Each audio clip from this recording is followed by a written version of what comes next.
ये जो हमने बात कही है यहाँ पर,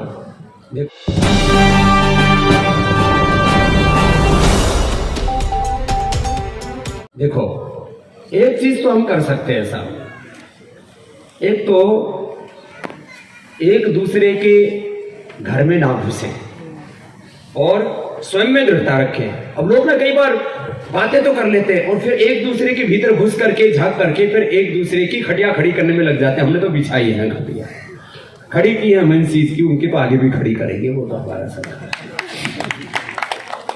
स्वयं में दृढ़ता, क्या बोला?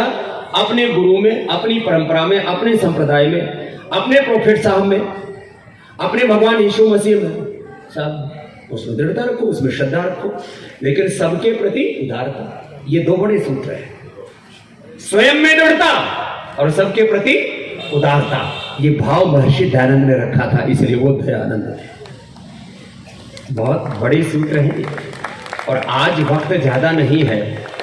महर्षि दयानंद ने जो हमें दृष्टि दी, शिक्षा की दृष्टि, आज उसकी जरूरत है। और ये भारतीय शिक्षा व्यवस्था की प्रतिष्ठा का काम भी पतंजलि से होगा। भारतीय शिक्षा बोर्ड बन गया, अभिनंदन है। मैकाले की शिक्षा का बंद होगा। अब भारतीय चिकित्सा व्यवस्था की प्रतिष्ठा के लिए हम रात दिन पुरुषार्थ कर रहे हैं। भारतीय सांस्कृतिक गौरव की प्रतिष्ठा के लिए सब महापुरुष काम कर रहे हैं। अब गुलामी और गिलानी से बाहर निकल करके, कुंठाओं से बाहर निकल करके, जैसे हमारे सदगुरु दिलीप सिंह जी महाराज जी ने कहा कि आत्मगौरव के साथ हमें आगे बढ़ना होगा।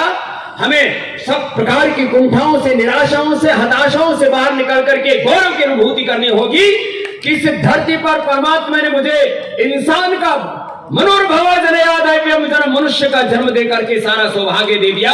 बाकी मैं अपनी जिंदगी के सफर को खुद तय करूंगा अपने शौर्य, वीरता और पराक्रम के साथ। तो ऐसे महर्षि दयानंद ने हमें जीवन की दृष्टि दी, परिवार की दृष्टि दी, समाज की दृष्टि दी, राजनीतिक दृष्टि दी, आध्यात्मिक दृष्टि दी और धर्म की एक व्यवहारिक दृष्टि दी हमें। तो आज बस, क्योंकि मुझे जहां तक पता है मेरा ये अंतिम प्रबोधन था और आप लोग इतनी देर तक थमे रहे, शायद आप, इसके बाद सीएम साहब का संदेश भी आया है, आप इतनी देर तक थमे रहे। हम तो कुछ ना कुछ भाई पेट में डाल के आए होंगे। हम तो 4 बजे से ऑन ड्यूटी है और अब तक अन्न का एक दाना निकाला है।